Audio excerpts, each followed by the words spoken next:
Bonjour à tous, bienvenue à cette première séance de la formation des passionnés de Dieu. Et aujourd'hui, on va parler de ta conversion, précisément de l'authenticité de ta conversion. Le but de cette session, c'est de te pousser à faire une sorte d'auto-évaluation, une évaluation personnelle pour savoir où est-ce que tu en es en ce qui concerne le salut. Parce que ça ne sert à rien d'aller plus loin, de recevoir des enseignements sur comment est-ce qu'on médite la parole de Dieu, par exemple, ou comment est-ce qu'on prie si tu n'es pas né de nouveau. Parce que ne pas être né de nouveau signifie qu'on est coupé de Dieu.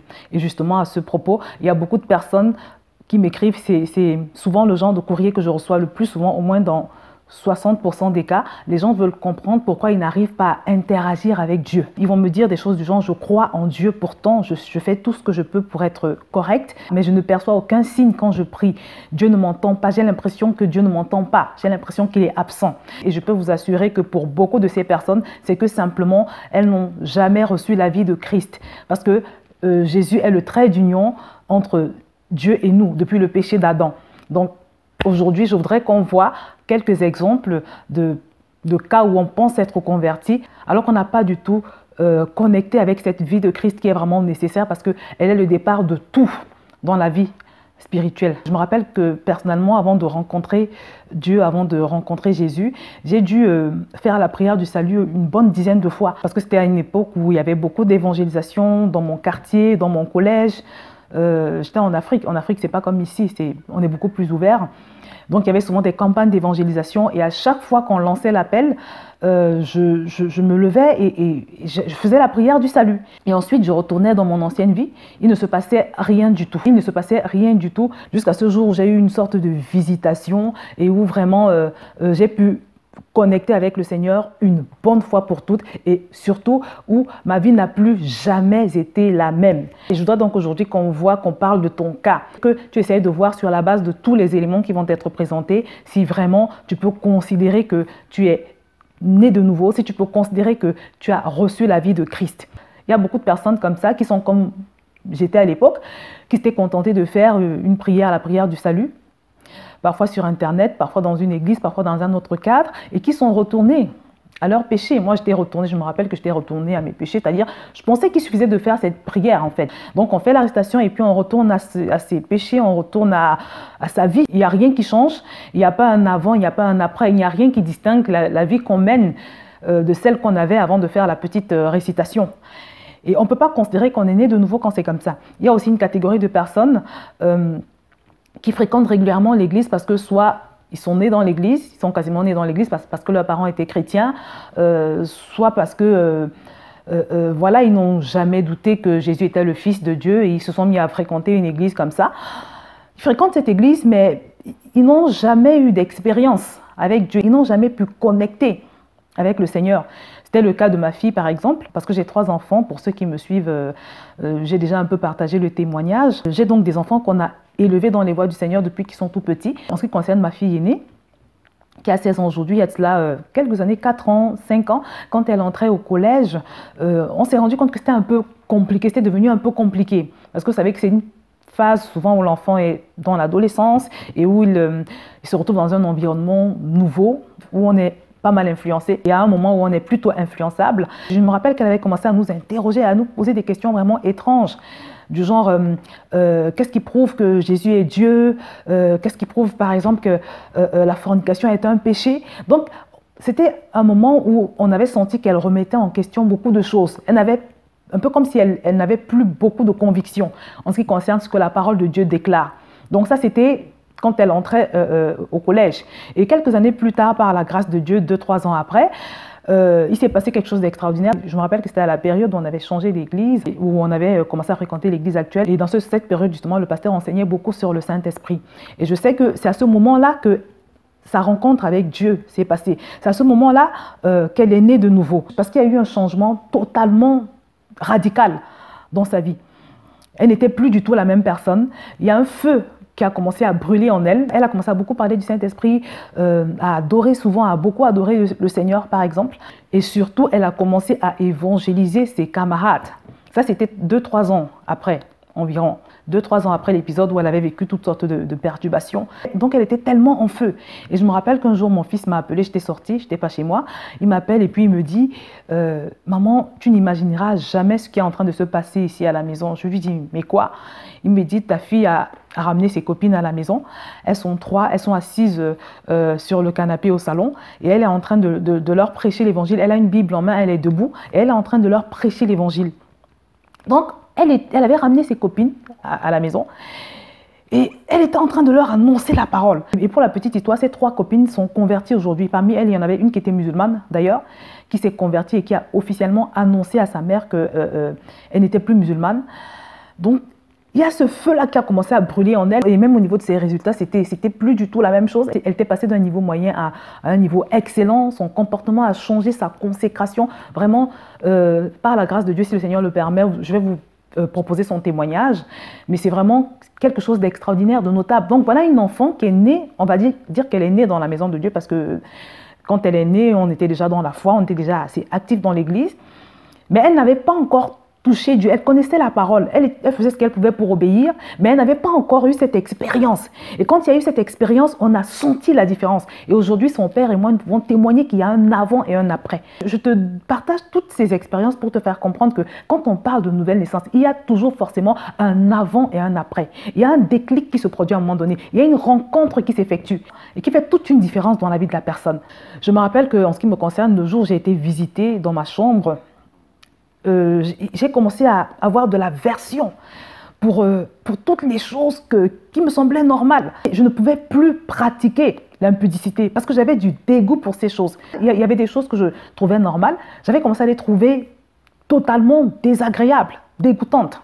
Une troisième catégorie de personnes, c'est celles qui sont très souvent dans l'église, qui peuvent me mettre dans les activités, qui sont, voilà, apparemment, qui présentent tous les critères du chrétien, mais qui n'ont pas encore franchi ce pas. Pourquoi? Parce que simplement, elles n'arrivent pas à se décider. Récemment, il y a une jeune fille qui m'a écrit en se plaignant que rien ne marchait dans sa vie et en me disant qu'elle vivait dans une sorte d'angoisse parce qu'elle savait qu'elle n'était pas née de nouveau, elle savait qu'elle n'était pas convertie, elle avait fait beaucoup de choses, elle a fait beaucoup de choses pas bien dans le monde, des choses très graves. Il y a eu des pratiques occultes dans sa vie et pour couronner le tout, elle a beaucoup pratiqué l'impudicité, elle avait plusieurs relations, y compris un homme marié. Et bien que ça faisait un moment qu'elle était dans l'église, une église vivante, elle n'avait pas abandonné sa relation avec l'homme marié en fait. Donc elle vivait dans l'adultère. Je lui conseille donc de chercher à rencontrer un pasteur dans son église, de rechercher la délivrance et vraiment de sortir de cette vie de péché, de soumettre sa vie à Jésus. Et vous savez ce qu'elle me répond? Elle me dit que oui, Josiane, je sais que je dois le faire, mais je n'arrive pas. En fait, le problème, c'est que je n'arrive pas à me décider parce que je ne suis pas sûre qu'en abandonnant toutes mes pratiques, en me séparant de cet homme qui fait tout pour moi, qui me soutient financièrement et tout, je ne suis pas sûre qu'en abandonnant toutes ces choses, je vais pouvoir retrouver cela avec Jésus. En fait, elle m'a fait comprendre qu'elle n'était pas sûre que Dieu pouvait lui donner tout ce qu'elle allait perdre en abandonnant son ancienne vie. Donc, il y a cette catégorie de personnes qui n'arrivent pas encore à se décider à franchir le cap. Parce que quand on parle de naître de nouveau, on ne peut pas naître de nouveau sans repentance. Et la repentance, ce n'est pas simplement demander pardon à Dieu pour ce qu'on a fait de mal, non. La repentance, c'est prendre la ferme décision de se détourner de son ancienne vie, d'abandonner toutes ces choses pour commencer une nouvelle vie avec Jésus. Et c'est vrai que ça demande de la foi, ça demande de faire confiance à Dieu. Donc, la nouvelle naissance, en fait, c'est un acte de confiance quelque part, de foi. C'est un acte de foi vis-à-vis de Dieu. Ce n'est pas simplement croire avec son cerveau que Jésus est mort pour nos péchés et tout le reste, et lui demander pardon et continuer dans son ancienne vie. Non, non. Il doit y avoir cette ferme détermination de tourner le dos à son ancienne vie. Parce que tant que tu n'abandonnes pas ton ancienne vie, et ça c'est la phrase la plus importante de cette vidéo, tant que tu n'abandonnes pas ton ancienne vie, tu ne peux pas recevoir la nouvelle vie que Jésus te propose. Et c'est là que beaucoup de personnes rencontrent l'obstacle en fait. Tu ne peux pas recevoir Jésus tant que tu n'es pas fermement décidé à en finir avec ton ancienne vie. Parce que c'est le Saint-Esprit qui sauve. C'est lui qui va te sauver, c'est lui qui te donne cette nouvelle vie, qui va t'ouvrir les yeux, qui va te voir percevoir les choses différemment. Mais avant de te donner cette vie, il va regarder dans ton cœur. Il va regarder ta sincérité. Il va regarder est-ce que tu es vraiment déterminé à te détourner de ton ancienne vie. Et si jamais il se rend compte que ce n'est pas le cas, moi je pense que C'est ce qui fait souvent que les gens qui disent cette prière du salut sont vraiment être déterminés à changer, ne voient rien se passer, ne vivent rien en fait. Donc c'est très très important la sincérité et la foi, c'est-à-dire croire qu'en abandonnant toutes ces choses, je vais pouvoir gagner avec Jésus.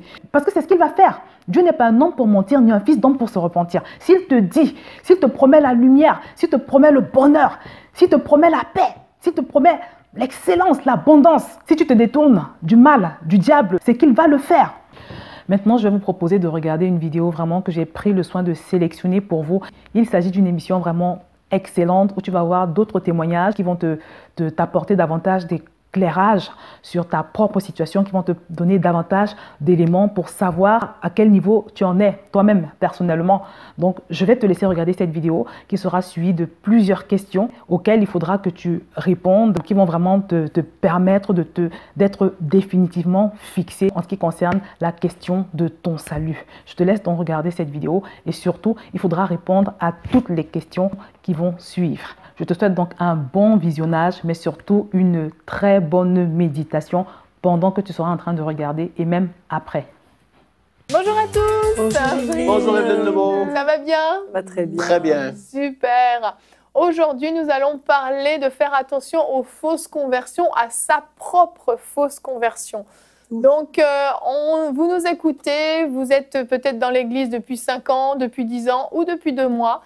Et vous n'êtes peut-être pas certain d'être vraiment sauvé. Quand il y a un appel au salut, vous avez envie de vous avancer. Quand on vous parle du retour de Jésus, vous ne savez pas si vous faites partie des élus qui seront enlevés avec lui, etc., etc. Vous allez voir, on va parler de tout ça aujourd'hui dans la pensée du jour.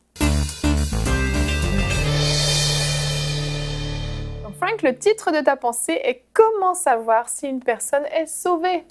Oui, Evelyne, parce que c'est une bonne question. Beaucoup de gens peuvent se poser cette question par rapport à eux-mêmes ou par rapport à des gens de leur famille ou des amis ou des proches. Et puis, en fait, la première question à se poser, et puis je vais vous la poser, c'est le jour où est-ce que vous allez être devant Dieu, quelle est la réponse s'il vous dit « Pourquoi je dois te laisser rentrer au ciel ?» Quelle est la réponse que vous allez lui donner? Et là, automatiquement, peut-être que vous avez à la maison fait je suis une bonne personne ». Ça, c'est une mauvaise réponse. Ça passe pas. Parce que j'ai confessé mes péchés à un curé ou à un prêtre. Ça passe pas. Parce que je vais à une église évangélique. Ça passe pas. Parce que j'ai fait des bonnes œuvres. Ça passe pas non plus. La seule et unique manière de pouvoir aller au ciel et de dire qu'on est réellement né de nouveau, c'est d'avoir accepté Jésus et son œuvre à la croix, ce qu'il a fait pour chacun de nous. La Bible nous dit, dans Acte 4, au verset 12, « Il n'y a de salut en aucun autre, car il n'y a sous le ciel aucun autre nom qui a été donné parmi les hommes par lequel nous devrions être sauvés. » Jésus, c'est le chemin, la vérité et la vie. Il y a un chemin, il y a une façon de parvenir au salut, et c'est de l'avoir fait notre Sauveur et Seigneur. Et ça, c'est la seule manière. Donc, si vous croyez être né de nouveau parce que vous allez dans une église quelconque, peu importe la dénomination, ce n'est pas assez. Vous devez avoir placé votre foi en Jésus et ce qu'il a fait, l'avoir reçu gratuitement. Le salut, c'est gratuit. Je dis, Jésus, je reçois ce que tu as fait à la croix pour moi. Tu as pardonné mes péchés, je te demande pardon. Et là, on va voir plus justement dans la pensée, qu'est-ce qui se passe par la suite? C'est qu'on reçoit en un instant, en une fraction de seconde, le Saint-Esprit vient habiter notre esprit. Amen. Et là, ça change tout. C'est vraiment là qu'on va voir. Parce que j'ai vu beaucoup de personnes faire des prières religieusement. J'ai vu beaucoup de personnes s'avancer à un appel qu'on peut dire au salut dans les églises. On peut dire aux gens qui veulent accepter le Seigneur ici. Les gens s'avancent, mais ils ne savent pas trop pourquoi en fait, puis ils répètent la prière et leur vie reste pareille par la suite. Quand le Saint-Esprit vient dans ta vie, ça l'éclaire tout. Amen. Tout ce qui était, comme on peut dire, noir ou dans les ténèbres ou des choses qui dans ta vie, tu disais, ben c'est correct de faire ces choses-là. Le Saint-Esprit met la lumière dessus ces choses et soudainement, à tes yeux, ces choses sont devenues mal.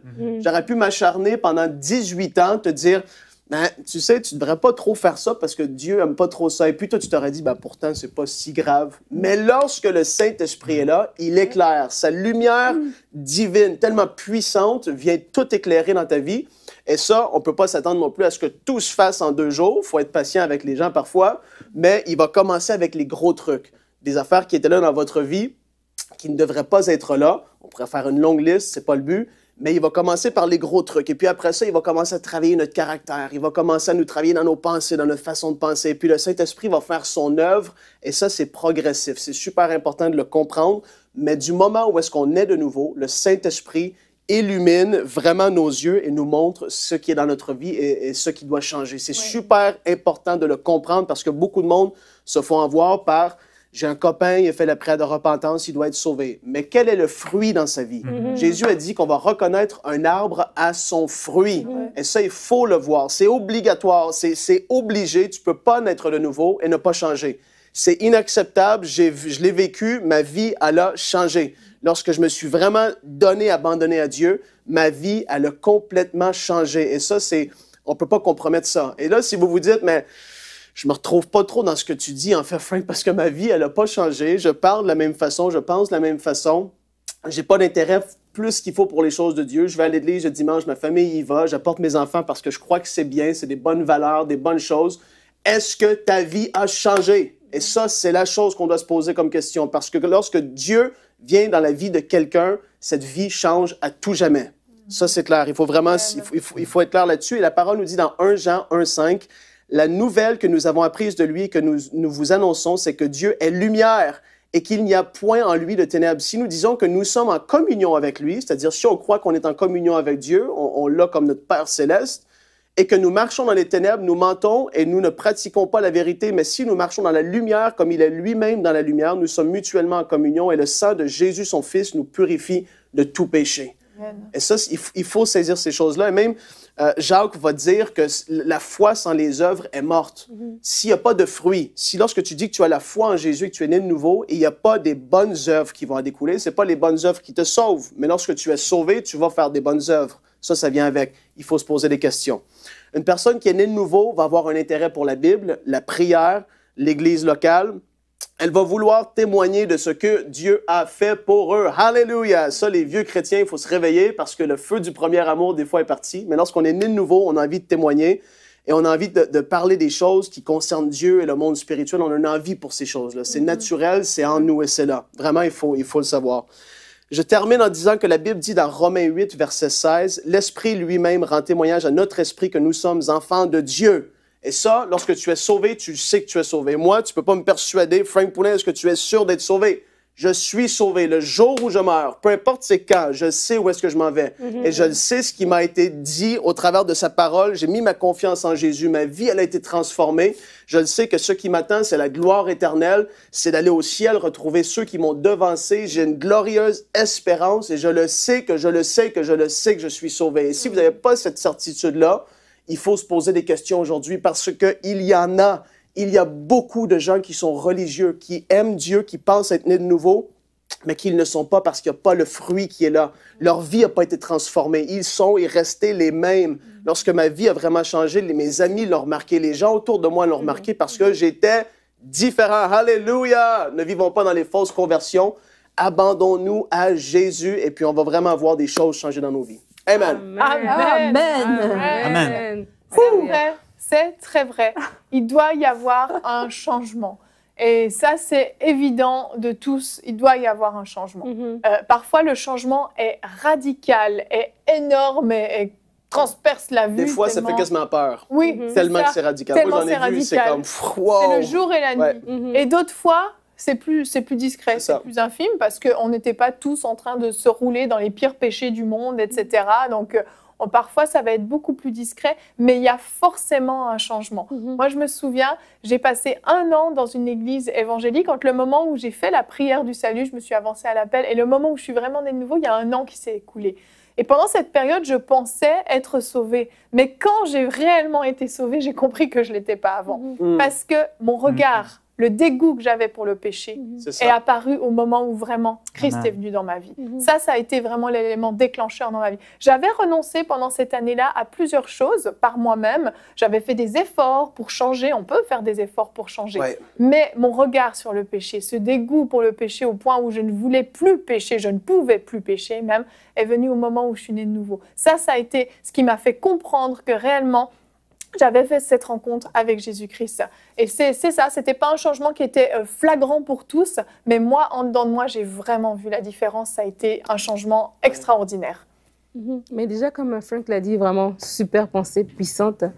Le fruit, en fait, on reconnaît un arbre à ses fruits. Et nous-mêmes, en tant que personnes qui avons rencontré le Seigneur, comme tu dis, c'est vrai que des fois, quand on entend un message, on est touché, on s'avance, on répète, est-ce qu'on sait ce qu'on répète? Mais c'est le fruit qui va déterminer vraiment qu'il y a une transformation à l'intérieur de nous. Et le fruit, c'est par notre comportement, c'est par ce qui nous intéresse, ce qui nous donne envie, comme tu dis, de vouloir témoigner, de vouloir aimer les choses de Dieu, de ne plus être tiède, de vraiment être embrasé par un feu pour les choses de Dieu.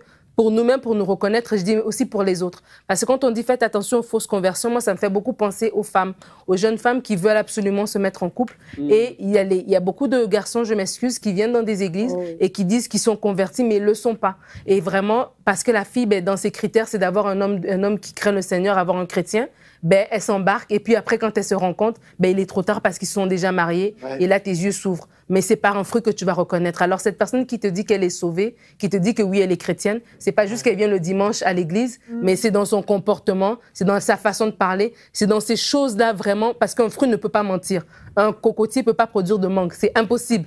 Donc, vraiment, c'est le fruit qui va attester ce qui est à l'intérieur de la personne. Le temps aussi. Tu laisses le temps, mettons, cette situation-là, tu laisses 1 mois, 2 mois passer, il va être là, alléluia, les bras dans les airs, mais laisse 1 an passer, couche pas avec lui. Laisse 1 an passer, et puis refuse ci et ça. Et là, tu vas voir, non, mais je suis sérieux, là, tu vas voir, là, les vraies couleurs vont ressortir. S'il craint vraiment Dieu, il va dire, OK, c'est ça. Mais le temps va éprouver beaucoup de choses. Oui. Mais c'est très surprenant dans les églises, justement quand on apprend à connaître un peu mieux les gens. Parce que bonjour, bonsoir à l'église, puis on a tous une petite liturgie. Hein, on lève les bras, on s'assoit, on se lève, on chante, on clappe des mains, on tape des mains. C'est-à-dire, on a une façon de faire et c'est assez facile à imiter. Oui. Et puis tu as des gens qui tout à fait sincèrement commencent à venir parce que ça les intéresse, parce qu'ils suivent une fille. Je me rappelle d'un gars comme ça, il avait juste suivi une fille dans la rue qu'il trouvait mignonne.